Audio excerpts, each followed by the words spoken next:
And so we're going to transition into our discussion, and I have a couple of instructions. So for all of the speakers, it would be fantastic if you can turn your camera on. Then all of the speakers are going to come on the screen at the same time, and fantastic of so many of the speakers to be available for an extended discussion. And I just wanted to say to all of the speakers that the live audience here has been really fantastic. Actually, a couple of people approached me saying, we need to make sure that all the speakers know that the live audience had at least 100 people here. It was actually more because different groups were flowing in at different points. And I know sometimes with these events, they can't position the camera to see the audience, and many of the speakers may have thought they were mainly talking to me and Andy. but actually, I just wanted to highlight with these hybrid events that were, about 100 strong here, but then we've got the Zoom part, which is, I think, over 100. We have the YouTube. We had so many hundreds of people registered, so we've had a fantastic audience that's been observing this event while it's been happening. And so we may not be able to fully get our head around exactly how many people, but it's a lot of people. And when I remember looking at the registration and it listed the organizations and where people were from, I was like, wow, this is exactly who I hope is attending. But we'll definitely make sure to have that recording. And I also wanted to thank so many of the audience members who approached me, said, is there anything we can do to help? Like, what a nice audience. Nice people. What did we put in that announcement to attract just the most wonderful people? So yeah, again, appreciate you all and just demonstrating that extra effort, and it makes for a fantastic atmosphere. And so I'm pretty sure there are more speakers that are still with us than I can see on the screen. So would all the speakers be able to turn their cameras on so that you all will appear? Great, thank you. All right. People are coming on. And so there's a lot to begin to share. And the way we're going to do it is going to work like this, and it's going to be a bit of a team effort. So first of all, Andy and myself, we each have a question that we're going to ask first. So Andy will go first. Then, after those two questions, we're going to take a couple of questions from those of you who are here and present in the audience. And we'll just ask you to raise your hand, and depending on how many people raise their hand, we'll just do our best to be fair. We have a microphone that our colleague Michelle is going to be passing to you if you have a question. And then after that, we're going to go to some of the questions that were given by Zoom. And we're not going to be able to necessarily read the name of the person that asked a question, but we will read the question. And so we'll see how far we get, and depending on how our time works, we can do some back and forth with the Zoom and the live audience as well in terms of choosing different questions. So with that, I just say directly to the speakers, we will pose the questions to all of you, and it would be great if 2 or 3 of you would be willing to take on each question, and we'll just let each of you choose. And so whoever would like to go first in a response, be bold and just start responding, and then we'll try to make sure that at least 2 or 3 of you are able to respond to each question. And we definitely want to make sure that one of our youth colleagues is able to respond as well to each of the questions. So with that, I'll turn it to Andy for the first question from us. Thank you, Kyle, and thank you again to all the speakers for your time and for your vision and for your commitment and your eagerness to help all the rest of us learn from you and work with you. And thank you again to the audience for your participation and eagerness online today. It's been really wonderful so far. So I'm going to actually start with a question that came through the Zoom. And because my question was basically what Mankish Gupta asked. And this is a question about finance and the commitments of the 1.8 billion, and that the 20% of that will be earmarked to go directly to indigenous and local organizations. So I, I'm thinking of Rukka, Juanca, I see Gustavo, and Kátia there in particular. And if you could help respond to this. So the question was from Mankesh was, well, I was on the ground in Belém and I saw the momentum on direct access and et cetera. I'm concerned about the renewed 1.8 billion, which is historic, but we know only a tiny fraction so far. In the first, when the 1.7 that was committed in Glasgow. Okay, and so basically his question was, how are we going to ensure that, how are you going to ensure that that money goes, at least the 20% goes directly to you rather than captured by the established international NGOs and international intermediaries? So, yeah, all of you talked about that. Rukka, Juanca, Gustavo, I think Kátia, you as well. So what concretely are you engaging in the next in the coming months, so that your voice is in those meetings and in those decisions where that the how that money will be allocated, the decisions about how that money will be allocated will be made. I know there's upcoming meetings in New York, et cetera. And I also know, I'll share with the audience too, I'll reiterate something that Rukka said, and Juanca did as well, that and Gustavo, that many of you already have your established financial mechanisms. And so in Indonesia and Brazil, and et cetera, there's many, AMPB2 has your own established financial mechanisms. So where do you see concretely as steps to help steer that money towards you, demonstrate and remind them of your own capacity, and also help the rest of the established NGO world wake up and realize that things have changed? They are no longer the first in line just because they have an address in Washington, D.C. or New York. What are you going to do to help the rest of the world realize that things have changed and more of that funding should come directly to you, the rights holders, who have the knowledge and the rights and the wisdom to continue to steward the planet's resources? So maybe I'll start with Gustavo. I see your hand up. Maybe Juanca, if you're ready, and I don't know if Rukka's still there, and Kátia. Sí, gracias Sandy, Yes, Kyle. thank you very much, Andy and Kaya.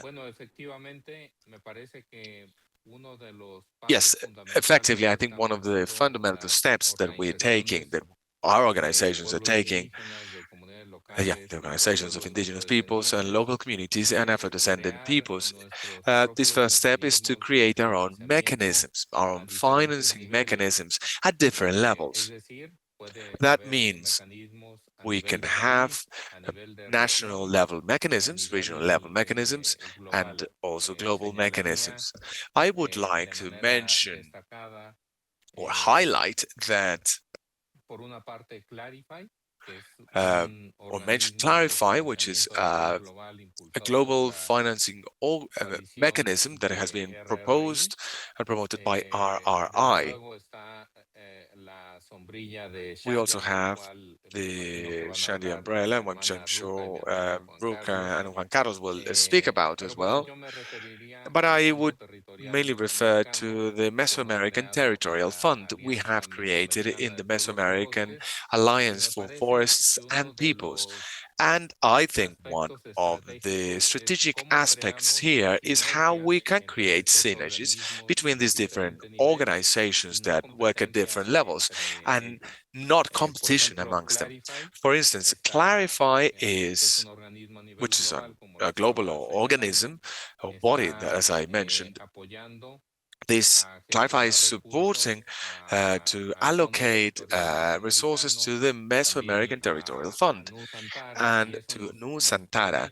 And this allows us to create these virtuous relationships between these different bodies.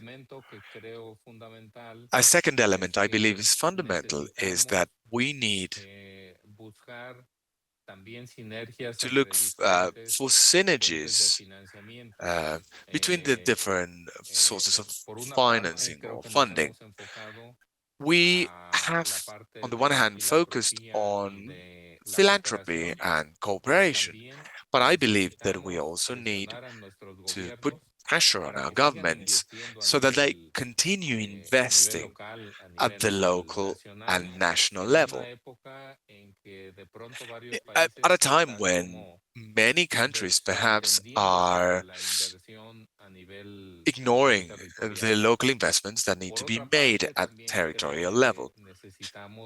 We also believe that we need to create synergies with fair markets that can allow us to create combinations that will allow us to uh,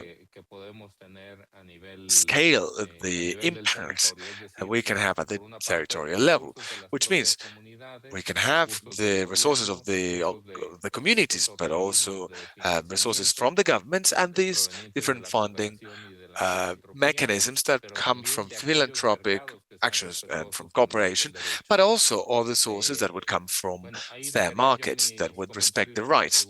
That is as much as I wanted to say, because I'm sure my colleagues also have a lot more to say. Thank you. Thank you, Gustavo, and do appreciate your your quick response and your thorough response, because we want to ensure as many people get a chance to comment as possible. So, Kátia, I see your hand up, and then Rukka, if you can respond, and Wonka as well, if you could go next. Thank you. Kátia?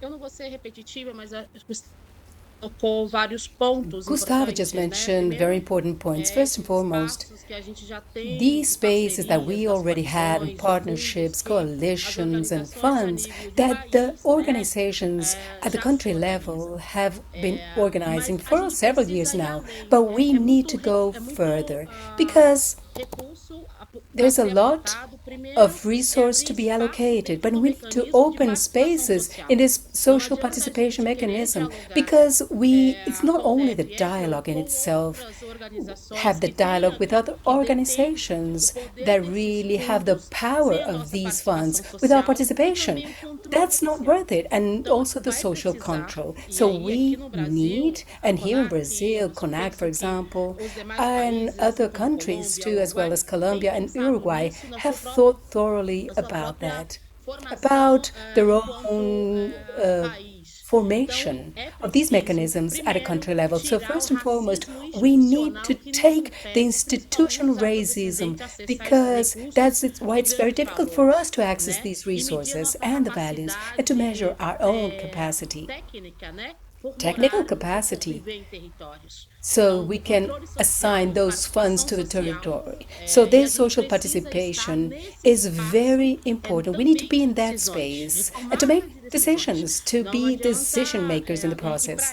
And for that, this 20%, it's not only the 20% that we want. We need to fight for more. We need that struggle, because the territory, these territories, is being preserved due to the population that lives in the territories. And these territories pertain to the Afro-descendant communities, local communities, and indigenous peoples. So this social participation, social control, and to open mechanisms to take out this structural racism that exists in these spaces, so that we can really guarantee that these resources are allocated to our mechanisms built by our own organizations. CONAC created a national fund of territorial management, as well as many other organizations have created their own mechanisms. So we need to take out the structural racism and to have this social control and social participation. And with that, we are going to guarantee that these 50% of the funds regarded to the climate or forests can be allocated directly to our communities and to our grassroots organizations. Back to you. Great. Thank you very much, Kátia. That's very clear. Rukka, what are your thoughts on this? Thank you again. Yeah, Bung Imelo, thank you again. It's nearly midnight here, so I'm my brain is a little bit already fogging now. Foggy. Yeah, I think on what we have been always saying all this time is direct means direct. And when the problem today, we've been advocating for the direct funding mechanisms for indigenous peoples is because we've seen since 2021 the report that's saying that in fact only 7% goes directly to indigenous peoples. That's why we really need to get to have more, and it's not just 20%. That I think that's 20%. I think when we say only 20%, we actually undermine the contributions of indigenous peoples, local communities, and Afro-descendant. And we actually go against the the evidence saying that we are still exist, mostly because of a contributions from indigenous peoples, local community, and Afro-descendants. So I think 20%, it's I can say it's unfair. Yeah. But the problem today also is when we talk about the funding for indigenous peoples, it's what the fundamental that we need to that we need to follow first is how the money is being decided. Yeah. When we talk about indigenous peoples, the money should support the self-determined development by indigenous peoples, and it is not dictated by what so-called donors. And I think the terms of donors or a supporters today is it's not very accurate, because indigenous peoples, we are also donors. In different way we share. It is the reciprocity. Yeah, we have the ability to take care of our planet, and then you have the ability, you cannot take care of our planet, the global, especially the cities, especially your lifestyle is the one who's contributing to the problem that we have today. So we are actually working together. So we are all donors. Indigenous peoples and people on the ground are all also donors. We just contribute in the different ways. So I think that's I want to say this. And the second part, the third is the tracing of fundings. We really need to have mechanism to trace where the money goes. Because if we didn't start to trace the fund, we wouldn't know that even the money that has been committed in the pledge of the Glasgow pledge was actually not really happening. Like it was said 1.7 billion for indigenous peoples. And then that's why transparency. Yeah, transparency, not just transparency by indigenous peoples, but transparency is also by donors, by NGOs, by intermediary. We need to open our bank statement and look at the report where how do we use the money. I think that should be the way we should move forward. Otherwise, in the end, even 20%, I don't think it's going to happen if we don't have that transparency. And I think and the last one is the we have challenged ourselves. Yeah, we are being challenged by the donors, by the big NGOs, that we don't have capacity. And the question is, what kind of capacity that you have, that you talk about? We are thought that we don't have capacity to manage the fundings, and we have a proof that we actually can. We are very efficient and also very effective. We have already established the different mechanisms at regional level and national level and local level In Asia, we do have IPAS. In Indonesia, we have Nusantara Fund. And we prove that our operational cost, it's a very, very small, less than 10%. That's actually, I wanted to challenge everybody that if you can go below that 10%, and I could say to you, thumbs up. Thank you very much. Okay, thank you, Rukka, and that's amazing. It's midnight your time, and you're brilliant as always. I think all of you are making the new world.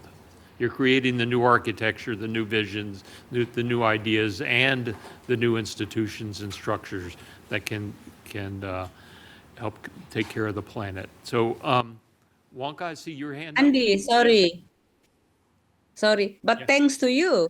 You were the one who put on the table of this brilliant idea like more than 10 years ago, right? Okay, well, thank When you. you were That's kind still of at you. the RRI, that's why we have first tenure facility. Okay.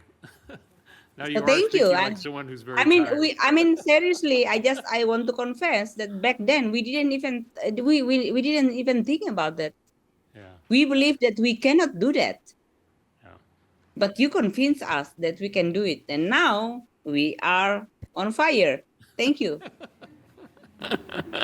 Okay, well, thank you very much, Ruka. That's very kind of you. Oh, Wonka, you've been thinking a lot about this and acting on this as well. No, well, Andy, siguiendo las palabras Yeah, de mis Andy, compañeros, mis colegas, echoing the words of the remarks of my colleagues, I believe that it is very important to reflect on three brief points that I would hope can complement and do not repeat what has already been mentioned. Each organization and each region has, we all have our own goals and similarities in our proposals, but we also have regional agreements. Well, first we have territorial agreements. So there is governance on the different territories to work with a consensus in terms of political vision, to work within a state. Many times, states never invited us to design their government programs. We have traditionally been isolated, and this now creates a new form of dynamics in Latin America. So I think it is very important to create this concept of governance and institutionality, and talking about the rights we earn through our constitution. It's not only a matter of international system. It's important to understand what rights are recognized as collective rights in a document such as a constitution. We recognize as part of a society. There are many similarities in the different Latin American countries in terms of our legal frameworks, but when we talk about funding, there's always been a colonialist vision of depending, not allowing us to manage our funds, and I think we have to change the narratives. We cannot think as our previous leaders thought. They made huge efforts to fight for and to maintain the territories, the ground, the land. And without the land, we can't do anything else. We can't live, and we are divided and we disappear. But those territories or that land has a very important value for the indigenous people. It's beyond the money. It's not monetary. It's a matter of life. It's a matter of millenary knowledge as well. And within these territories or grounds or lands, we have different pressures: environmental, social, and state pressures. So funding is something that has to do with order, justice, and participation, social participation in dynamics that were previously expressed. Point number two, this new narrative, I think, has to change the cliche. We have to change the fact that it's not only a matter of speaking and discussing. It's a matter of applying and dividing. So before we didn't know how to manage these funds, but now we can, and now we need to do it. One thing is dreaming of doing something, wanting to do something, but another thing is to actually doing that. Because, yeah, of course, if the government is blocking those resources, those funds, they will not reach us. Because if, for instance, we have geopolitical crisis, those resources will not be allocated and shared with us. And the third point, my main message to complement what has already been said, is that the data is there. The indigenous movement has made a huge claim to the governments, and the promises are still there. Yeah. But again, I am being invited to these different roundtables so that we can distribute these financial mechanisms. Who do they belong to? To the indigenous organizations, to the indigenous peoples? Or what does it mean to be a partner or just a beneficiary? What do all these things mean? So we have to bring transparency, justice, and be very clear in terms of the funding mechanisms or methods, because the money, believe me, will divide even the best families, and money will create problems inside and within organizations. But money is very important, and it is an instrument to continue working in our fights. Thank you, Juanca. Thank you very much. You've been in this arena for a long time with Rukka and Gustavo and many of your colleagues. You have very clear idea about what you will be doing next.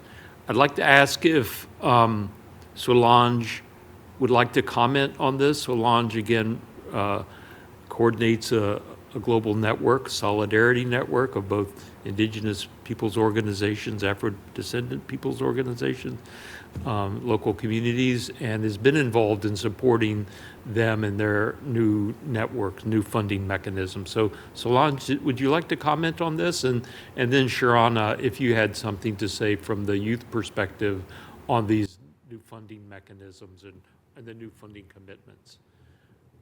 Thank you, Andy and Carl. But just to mention quickly, most of the speakers, if not all of them, are part of the RRI coalition. And for us at the Secretariat, our role is to make sure that we can contribute to the advocacy around direct access to funding.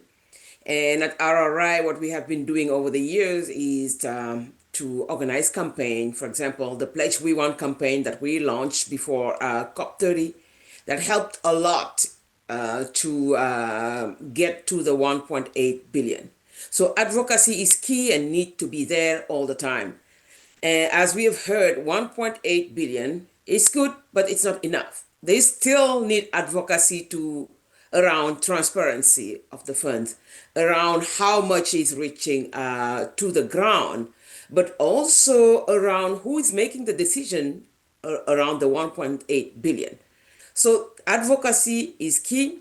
Strategic analysis evidence is also very key. We need to keep on documenting evidence around how much is going to the ground. And I believe that PACT, for example, and the University of Michigan and SEAS could really help come up with some research, very grounded research around what needs to be done or what is being done around the 1.8 billion. And also, we need to do some research, and I know Andy, you and Kyle have been really talking about it. How much of the development fund research is supporting directly indigenous local community-led research?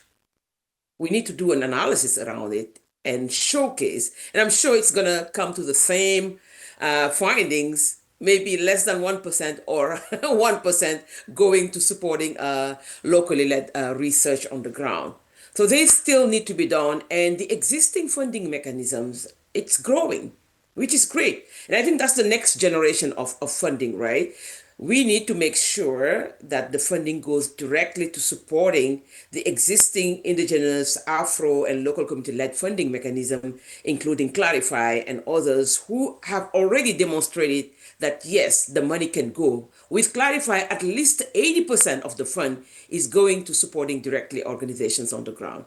So again, good findings, good gains from COP30, but moving forward, we need to make sure implementation is there. Great. Thank you. Thank you, Solange. Sharana, did you have something to add to this? Hello, thank you for the question. And I would like to reiterate on what has already been shared. I think there are some really important points, especially on how we need to have data and have research on what percentage of the funds are actually going to indigenous peoples, and how much of them are being led by indigenous youth specifically, have disaggregated data on this perspective. And we also had a lot of discussion on enhancing direct access of indigenous peoples to climate finance during the COP30. And one of the key takeaways during that time was on enhancing and fostering collaborations across different actors and institutions, multilateral organization, indigenous peoples organizations, and strengthening indigenous people-led climate funds. So yeah, just would like to highlight on that, and thank you so much. I think that's it from my side. Okay, well, thank you all for your questions and your sharing that information, and we all have a more clear idea what we can do to support you all going forward in your agenda. Kyle? Great, and thanks again for those wonderful responses. And yeah, for any speakers who are here, yeah, I was just going to ask that, Juanca, for everybody to turn their cameras on so that we know who's here. So I personally myself have many questions I'd like to ask, and I was going to ask one of my questions. However, just to make sure that we have enough time to hear from our audience, I'd actually like to open it up. Is there anybody who's here who'd like to ask a question? All right, we have a question far on the other side. Is that Disha? Okay. All right, and so yeah, just speak into the microphone and... Testing. Open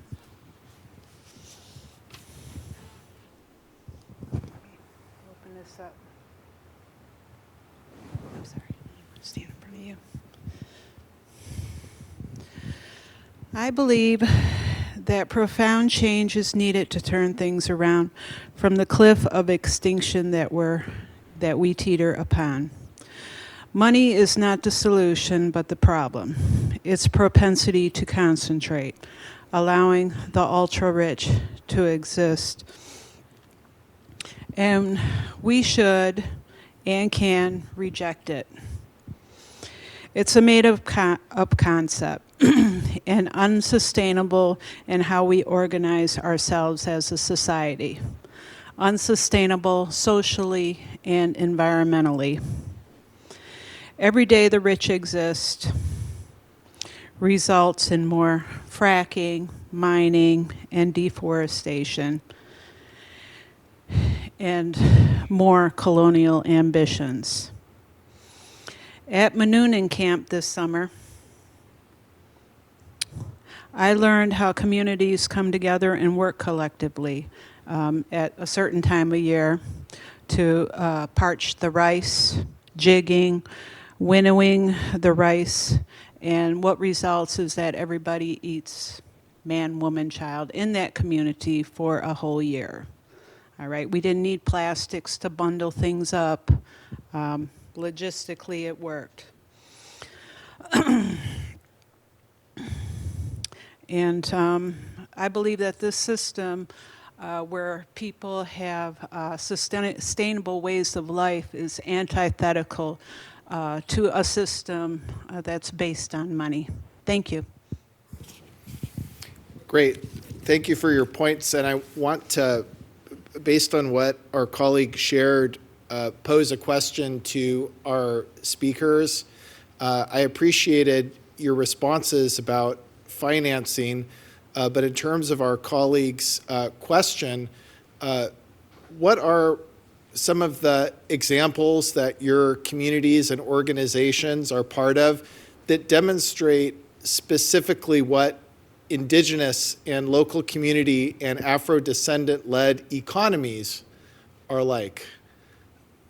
Different types of economies and economic systems that our nations, our communities control, and that demonstrate, values like reciprocity and responsibility, and that have more inputs into them than just money. And I recall in some of your presentations, I think Rukka and others were talking about indigenous economies. So I'm curious if any of you would like to share some of the examples of how indigenous economies are solutions to climate change and mechanisms for climate action.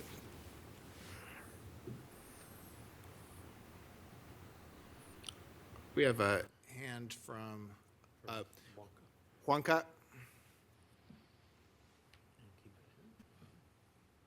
Muchas gracias. Yo creo Thank you so que much. es una pregunta muy I think importante. that it is a very important question. I was just reflecting on that.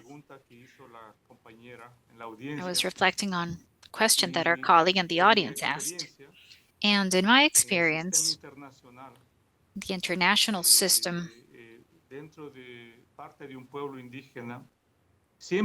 part of an indigenous peoples, well, we're always part of indicators per se. The indigenous peoples are poor, or the indigenous peoples don't know anything, or they're ignorant, etc., etc. But as the years have gone by, the leaders have unified and we have learned and we have organized ourselves better. And now we are part of political and social affairs and we have proposal. But it hasn't been easy. I think that we have to look at something important, which is remembering the great effort that leaders, alongside their vision, were able to set up to secure the territory. Then we have ourselves, and then we have a different generation coming up, our children. I live in the community. I visit communities. But many people think that the development model, the solution, money, like you get an education to go into the city or go into Paris or New York to work. But what happens with my resources? What happens with my territory? I think that that is the future. That is the discussion. Poverty, the changes in narrative have to exist. I have resources. I have a lot of resources in the territory, but I see this differently. So we have to look for a way to have respect and logic to be able to have sustainability in the use of those resources in terms of the way that I want to live in my territory. I don't want to take out all the resources to go live in big cities or to build big cities in the Amazon. It's very delicate and very important topics that have to be discussed. How do you have a livelihood? How do you really maintain a family? Inequality is terrible. What our colleague just mentioned is something very deep. But to not go too far on, the solution has to do with what we teach, what tools do we proudly give our generations to be able to maintain ourselves here in our territories and manage all this with respect for Mother Earth. We have resources for all this. Thank you.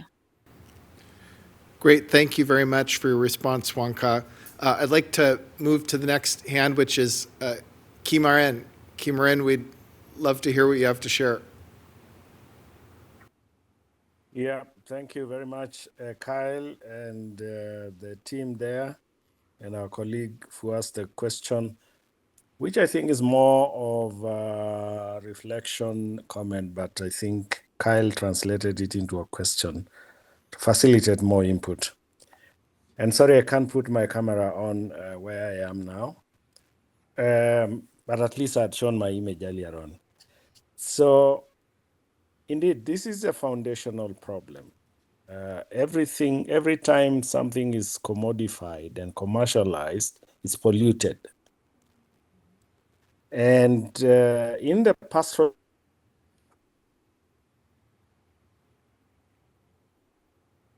context, the value and principle of care and reciprocity, both between people and nature and between people groups or families, is very foundational in sustaining a pastoral livelihood.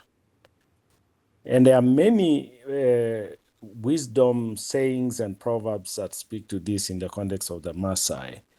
One, for example, says, do not hold your last cow if your relative is in problem. So you'd rather, even though cattle is central to our livelihoods and relationships, if your neighbor or relative is in distress, the community principle of reciprocity dictates that you give that last cow, because at some point it will come round. And in our community, you rarely find street kids, beggars, all this, because there is a social safety net. There is a social reciprocity principle that makes sure everybody eats, everybody sleeps in a decent place. And the unit for coordinating this is called a latia, which is a collective enclosure of houses or households living together to pull everything together: knowledge, food security, healthcare. All this is really dealt with within the confines of a latia. But the onslaught of land privatization and individuation, ultimately because you want to privatize and profit over these things, goes to the heart to challenge this principle of reciprocity and the pastoral economy, which has sustained the livelihoods of this pastoral community for centuries in very difficult arid and semi-arid environments. So it is this principle of care and reciprocity that has sustained the pastoral context. It's also where livestock is spread. When drought happens, you scatter your herd across relatives, age set systems. So you could have your herds in 4 different homesteads, and they end up surviving because of this care. So this exclusive space based on capitalist spirit of profiting and blind accumulation, we do not milk the cow to store milk until it goes bad to be poured. We get the milk we want for the day, and the cow goes graze, and so on and so forth. So just to say that I totally agree with the sentiments shared that one of the problem is privileging profit over collective reciprocal relationship in the context of pastoralists. The carbon markets are privatizing nature, for example, and creating, polluting this spirit of reciprocity that has sustained the community for years. So the challenge is really how can indigenous people self-determine the kind of economies that serve their interests better, or that have served their interests better, given the pressures on the landscape to commodify and commercialize nature in its entirety. This is really the challenge we're experiencing. Thank you. Thank you, Kimaren. We appreciate it. And before I move to Gustavo, who is willing to also respond, just wanted to check in with Saba and Sharana and Kania, if you do, after Gustavo, want to share any of your perspectives. All right, I see Saba does. So, all right, great. We'd love to hear that. But first, let's go to Gustavo. Gustavo, we'd love to hear what you have to share. Gracias. Thank Bueno, you. yo quisiera lo más Well, breve que pueda I would like to be compartir brief algunas and experiencias share sobre a few la experiences economía de comunidades indígenas y about comunidades locales indigenous people and local manejando communities' bosques. economies in En terms of América forest Latina, management. In particularmente Latin en America, México, se ha specifically in desarrollado Mexico, un modelo de we have manejo developed a model forestal of forest comunitario. management at a community Y level. quisiera poner el ejemplo And I would like to de share una the comunidad example en la Sierra of a Norte de community Puebla, in the northern part of Sierra. It has 400 hectares of forest. And in comparison to private property of the same size, the differences that exist between both of these is that while one of them is owned by 4 or 5 people,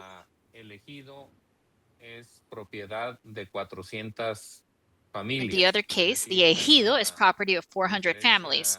So there is a huge difference between how a collective forest provides livelihoods for a much higher number of people, whereas in the other scenario, it's just 4 or 5 families, the ones that privately own these resources.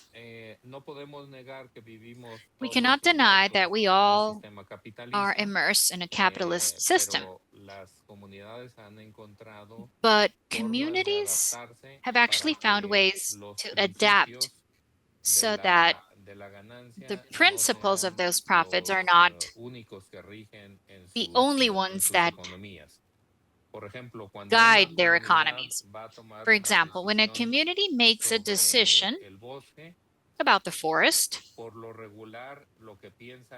regularly what they think is about maintaining people's jobs and to maintain the income for these families, whereas private owners, most likely what they seek is to reduce the number of people who are working to lower costs, most likely by automating or by making these types of decisions.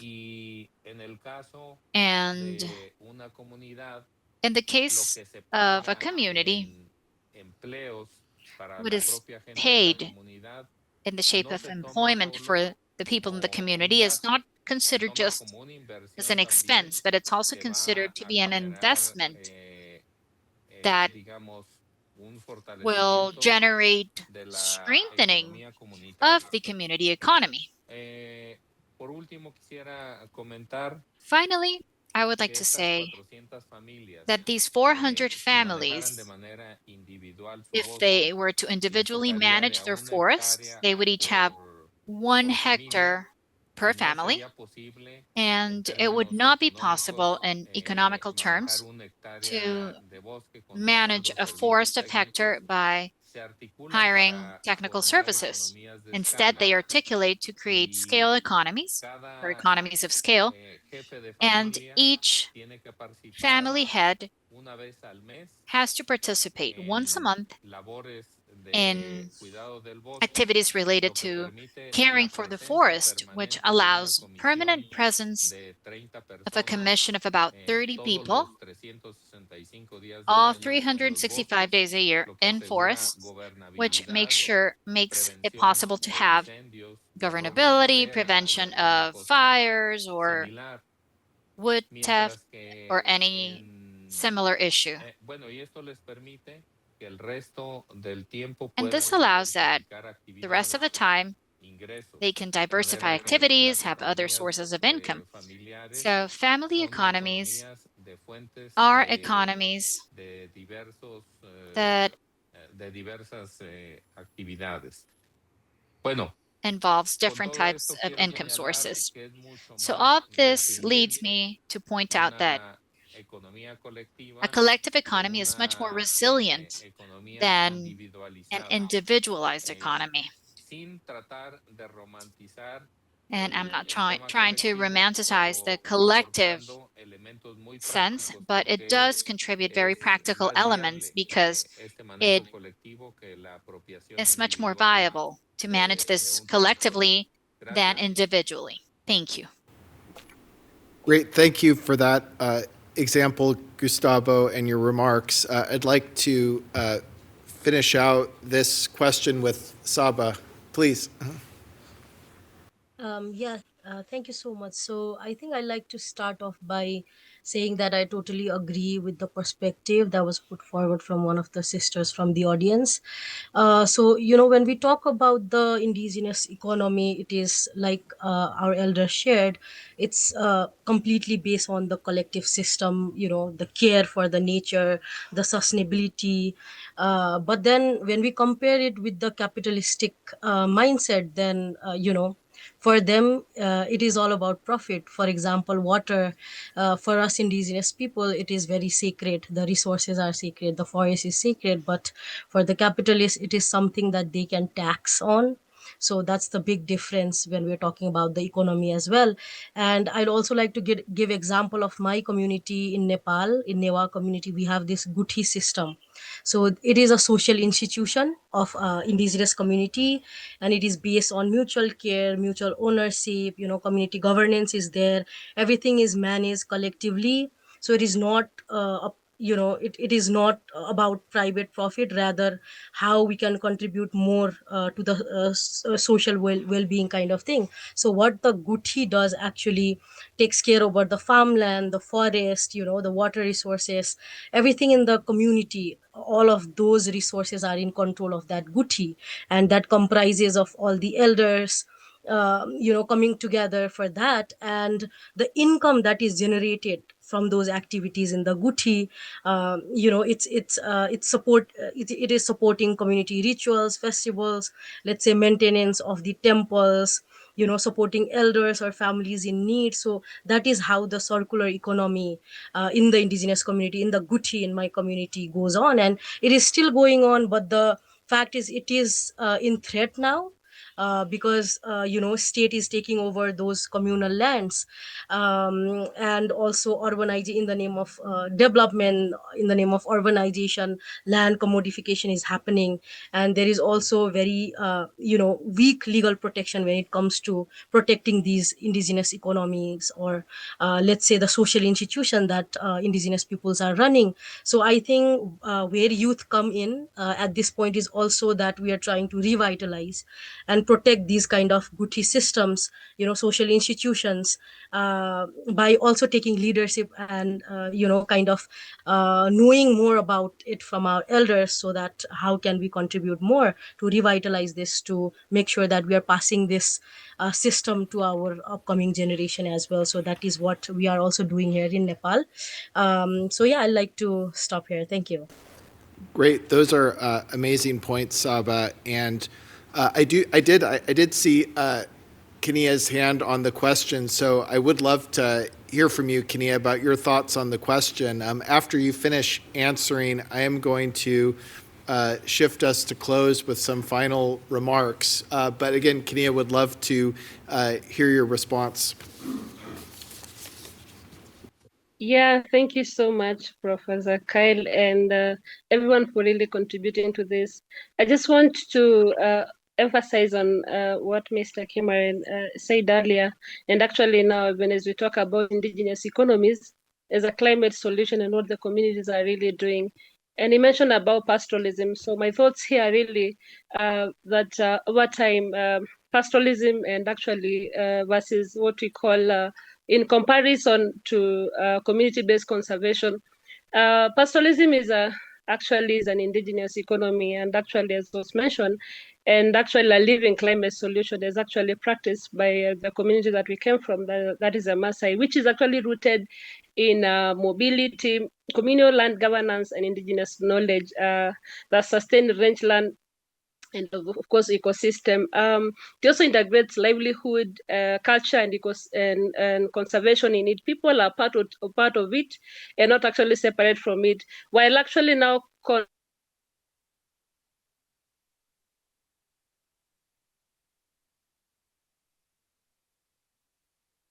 priorities and project frameworks, and actually to restrict mobility, limit indigenous land use, and offers participation without full self-determination.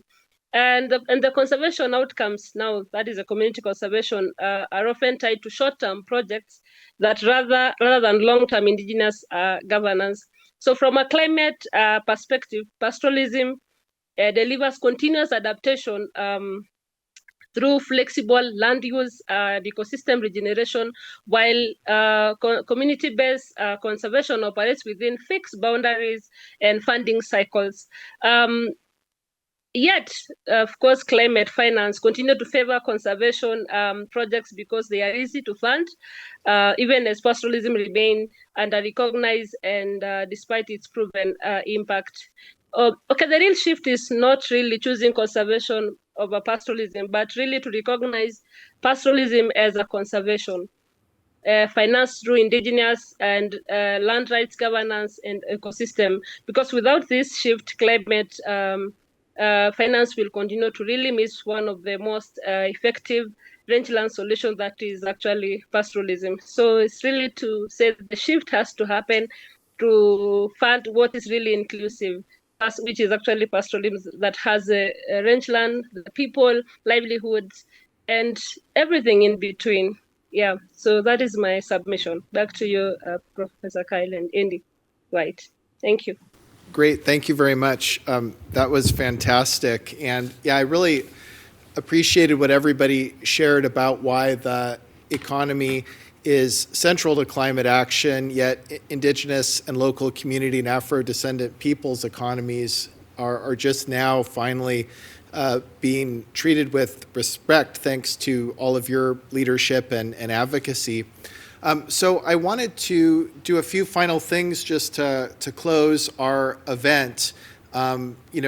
Certainly we'd love to keep talking more about what were a tremendous number of questions and ideas. And given the popularity of the event, we might try to engage you all as speakers and leaders with some of those questions if we wanted to do something with the website where we're going to put the video. So it's not over yet, folks. but our time now is going to close, and our colleagues that have done tremendous work, they definitely have a hard stop at the hour. And I did want to say there was a lot of interesting questions that were coming up. Questions asking for elaborations on language and climate.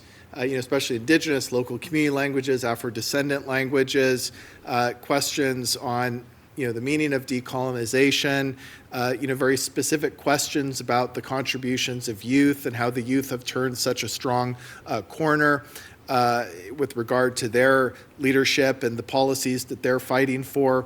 But we also saw a number of really important questions about, is the big nonprofit organizations, are they just going to mess this up again and say that they're working with peoples and communities, but they're really not? And, what are the ways that we can stop that from happening? I certainly think all the references to solidarity were critical and important to being able to defeat that bad form of solidarity. And then, just talking to Andy just a second ago about one of his questions about that all of you were working with each other in connection and coalition for 2 years to make some of these things happen. And of course, with the host government, there was an opening to to take advantage of opportunities to take major next steps. But what does this mean for the future with some of the future host governments and some of the future geopolitical issues that some of you all mentioned? How is the coalition going to stay together, going to strengthen, going to build? So anyways, these are just a sampling of the questions, and I could see in people's minds, too, a number of different topics as well that people were thinking about. So what I'd like to do is just move to close, and I want to thank again, first and foremost with some applause, our staff here at the University of Michigan. So both our Michigan C's Office of Communications, a fantastic group of folks that worked very hard to make this happen right after the COP. I also want to thank the Rights and Resources Initiative and the translators that, excellent job. And there's translation we didn't even see that they were doing for the other virtual audiences. So that's amazing work. And thanks to the Rights and Resources Initiative for both the support in putting the event together, but again, the translation services. And thanks to you all. Thanks to all our audiences everywhere in the world. And thank you to the speakers. You all showed up. The speakers were fantastic and awesome, all the detail. And we look forward to spreading this word very, very wide and making sure that we don't lose this moment and that we take advantage of everything that is available to us. So we look forward to being in coalition and solidarity moving forward. And let's not forget this moment, and let's keep on with the strengthening of this critical movement and these critical achievements and accomplishments. Take care, everybody.